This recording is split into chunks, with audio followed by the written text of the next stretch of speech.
Oluvannyuma lw'abakulembeze b'ekibiina ekyali kiddukanya entambula ya taxi mu Kampala okufuna obutakkaanya n'abataxi basazeewo okweyubula. Bano bakoze kampuni ya baasi ne bazituuma Wakula Ennume egenda okutunka ne baasi eziriwo mu kusaabaza abantu.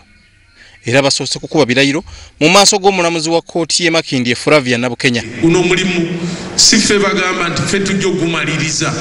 Tugenda kukolako ekiseera kye tuli nga tuli balamu ate ne bwe tuliba tuvuddewo abalala abalibeerawo bwe gulibanga weeguli bagenda kukola ki kugukola. Otaddemu obwesigu nja kumakinga sure nti abaali bamanyi nti Utoda yaggwawo ndowooza bwe tunadduka sipiidi gye tugamba I think abasinga bajja kugamba lwaki tetuddayo oba lwaki twakola ki oba lwaki twavaamu ebintu si byangu.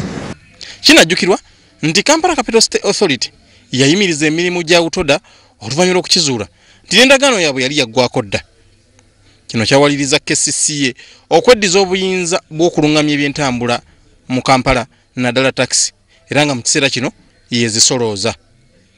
Wabula mu mwezi gwa Novemba abaali abakungu ba Utoda baayita bammemba baabwe bonna era ne babikolamu akakiiko ne balonda obukulembeze obujja. Katumba Williams yalondebwa ku bwa ssentebe ono nga yazze mu kifo kya Haji Musa Katongole eyali akulembera Utoda. Bano kati bafunye contract empya ey'okusaabaza abantu. Contract tetugitunuulidde era bwe twabadde tuzaawo association yeno. Contract yatusanga luvannyuma.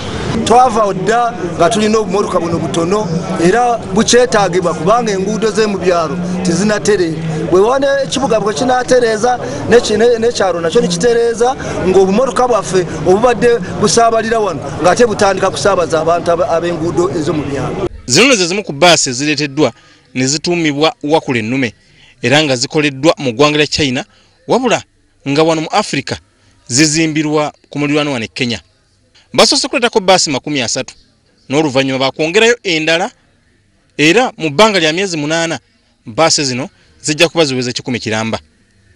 Baasi emu etwala abantu 77 nga 32 babeera batudde ku butebe olwo abalala 45 ne bayimirira.